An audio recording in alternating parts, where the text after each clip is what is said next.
The abduction and murder of 3 judges and a retired army major of the Ghana Armed Forces some 36 years ago continues to remain a blot on Ghana's history.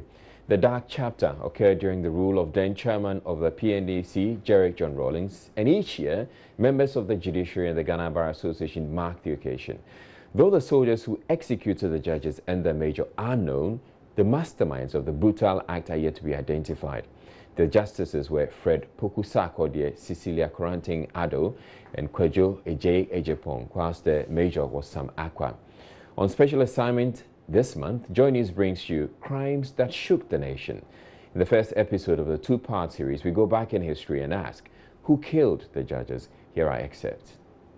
Wednesday, 30th June 1982 started as a typical day in the lives of Ghanaians, but the course of events that happened later on that day made it one of the darkest in Ghana's history.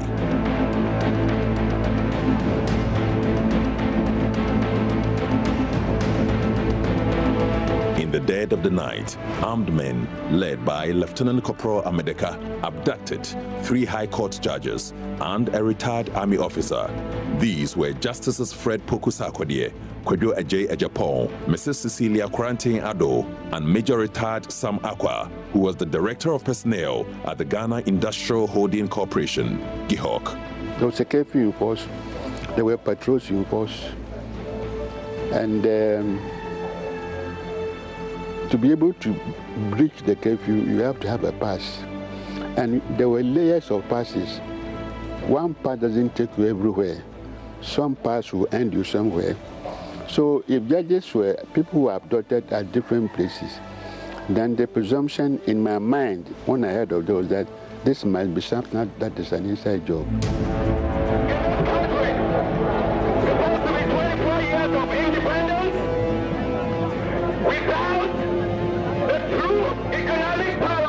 What the judges had in common was that they had adjudicated on some of the cases in which during the period of the AFRC rule, certain persons had been sentenced to long terms of imprisonment and ordered their release. The incident hit him hard as his childhood friend, Major Sam Akwa, was abducted in the manner and nature the judges were also picked up. That was the straw that broke my back. I said, no way would I belong to the government.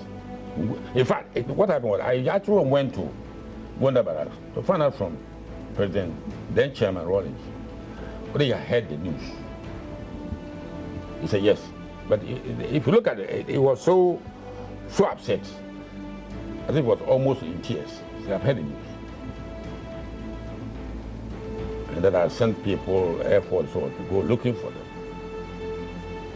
It was when I came back, then the current series of the came to tell me that some bodies had been found.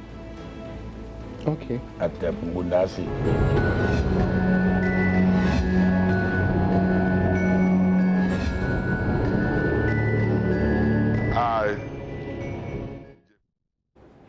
Well, the producer of Crimes That Shook the Nation, Raymond Akwa, joins me in the studio now. Thank you, Raymond, for joining me one more time. Well, what should we expect from this piece? So, a proper chronology of what really happened. I'm sure for those above 36 who were mindful of what was happening then, they might have heard of some things. They might have been told some other things from historical people. But this is a proper chronology of the events leading to the events that happened on the day and the events that followed. The crux of this is to be able to put to rest, as you try, the circumstances that still makes this a mystery, the unresolved matters, the contentious issues that still surrounds it. So many, for example, believe that, and you might have heard people say that, oh, Amatekwe was part of people that killed the judges. Well, he didn't hold a gun at the time, but he might be one of those people who put it together. We will tell you all the others that played specific roles, planned, put together, facilitated, and of course, some of them are no longer existing today. Others are also alive today. We will let you know all of these and the lessons that were supposed to be learned from what has happened. Some will even say that if we're minded by this history, Monte wouldn't have happened at all. Okay. So that's some of the things we put to rest on this one. Now, will the question who killed the judges be answered in there? Yes, that question would have all of its elements dealt with.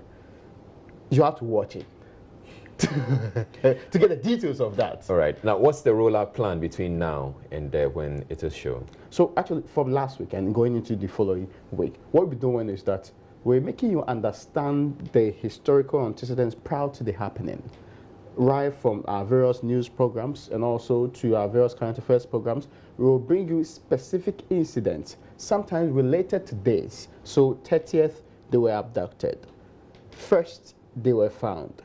Third, there was a public broadcast. In fact, second, there was a broadcast from the GBC by government, which insisted that all judges be given what they call the security officials. The next day, then the head of state, then George Rawlings, did a public broadcast announcing this had happened. And of course, there was a slight difference. He said we were found at a front place, but they were actually found at Bundasi rather. So there was a slight difference in there. But he gave the clearest indication to almost everybody in this country that this had really happened. It was rumors first. Secondly, it was unconfirmed news. Then he confirmed that. Subsequently, on the 5th, there are incidents that happened. So we are telling you today in history. So today in history, this is what happened. Right. Leading up to when the first body that's supposed to have investigated this particular exercise was put together. Do we have that broadcast on the 2nd? Yes. Do we have it in there? In fact, actually, we'll play to you exactly his demeanor, how he said it. In fact, this was from the GBC and how they captured it. Wow. Yes. This is something to look forward to. All right. Thank you very much, Raymond. And we'll be looking forward to who killed the judges when it is shown. Now,